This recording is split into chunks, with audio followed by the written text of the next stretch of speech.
Hello friends, අපි අද බලමු විනාඩියකින් ඇවකාඩෝ සැන්ඩ්විච් එකක් හදාගන්න කොහොමද කියලා.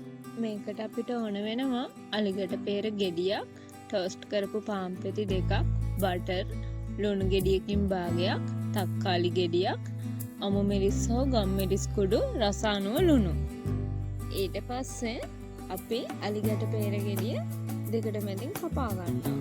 කපාගෙන ඉවර වෙලා පාන් පෙති දෙක උඩට හැන්දකින් අලිගට පෙර ගෙඩිය මැදේ තවර ගන්නවා. ඊට පස්සේ ඒක උඩින් ලුණු කුඩු ටිකක්, ගම් මිරිස් කුඩු ටිකක්, පෙපර් සෝස් වගේ තවර ගන්නවා.